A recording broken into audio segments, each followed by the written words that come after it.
नमस्कार। आज हम एयर इंडिया फ्लाइट 171 के दुखद हादसे पर थोड़ी गहराई से बात करेंगे। जी।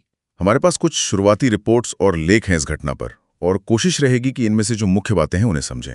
बिल्कुल, और ये घटना मतलब कई लिहाज से बहुत महत्वपूर्ण है।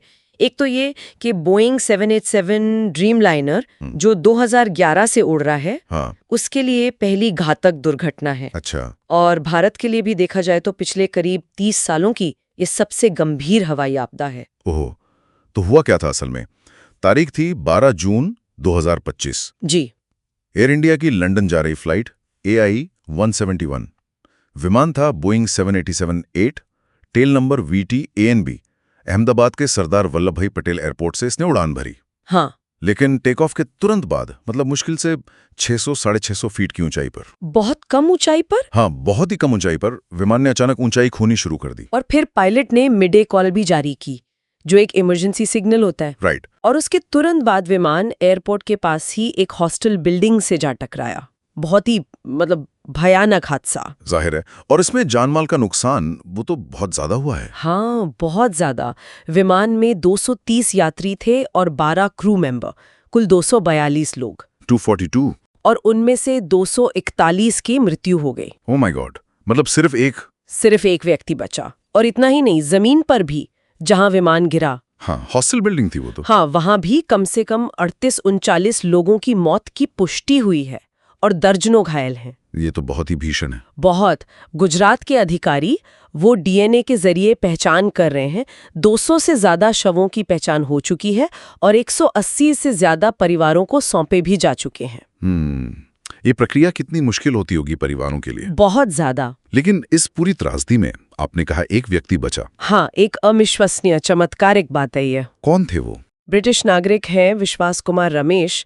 रिपोर्ट्स बता रही हैं कि वो शायद रेत के ढेर पर गिरे थे, जिससे इम्पैक्ट कम हुआ। अच्छा। और वो बच गए। बाद में उन्होंने अपने भाई का अंतिम संस्कार किया, जिनकी इसी हादसे में मौत हो गई थी। ओह, ये तो खैर। विमान के बारे में कुछ पता चला?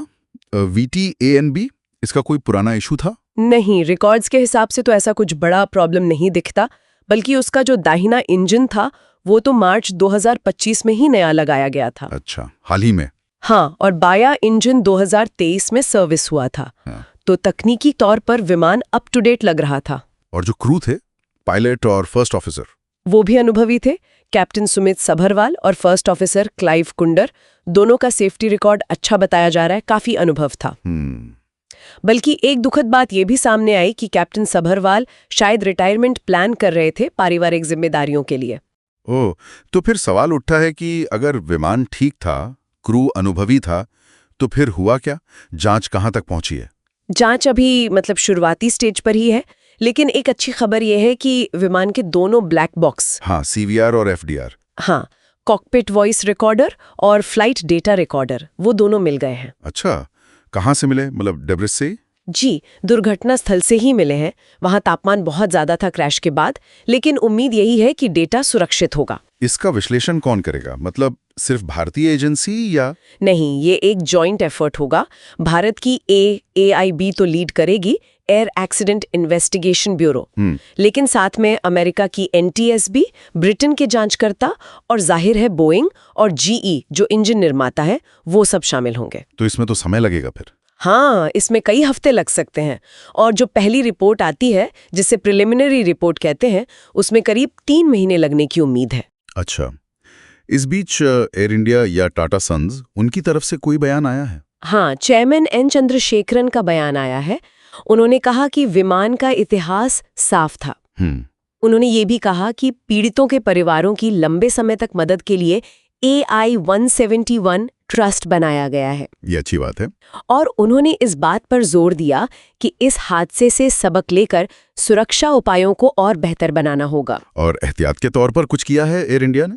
हाँ, वो अपने बेड़े का निरीक्षण कर रहे हैं और इस दौरान जो लंबी दूरी की बोइंग 787 फ्लाइट्स हैं, उनमें करीब 15% की कमी की जा रही है। ओके, तो अब सबसे बड़ा सवाल जिस पर सब अटकलें लगा रहे होंगे कि विमान ने टेक ऑफ के ठीक बाद ऊंचाई क्यों खो दी इतनी जल्दी? बिल्कुल, यही $1 मिलियन क्वेश्चन है।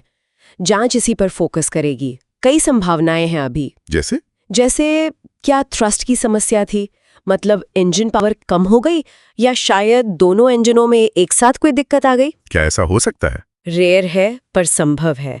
या फिर फ्लैप्स की सेटिंग गलत थी। फ्लैप्स वो पंखों के हिस्से होते हैं जो टेक ऑफ में मदद करते हैं। हाँ हाँ। या फिर कोई और मैकेनिकल फेलियर।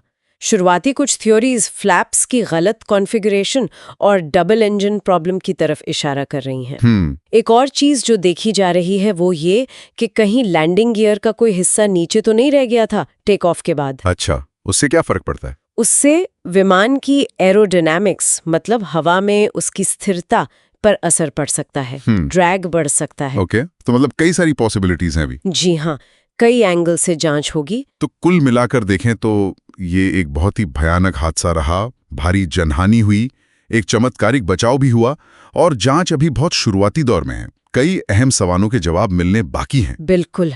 उम्मीद है कि आने वाले हफ्तों में जब ब्लैक बॉक्स का डेटा एनालाइज होगा और AIB की शुरुआती रिपोर्ट आएगी तो तस्वीर कुछ और साफ होगी। सही कहा। और ये घटना एक बार फिर हमें याद दिलाती है कि एविएशन सेफ्टी कितनी ज़रूरी है।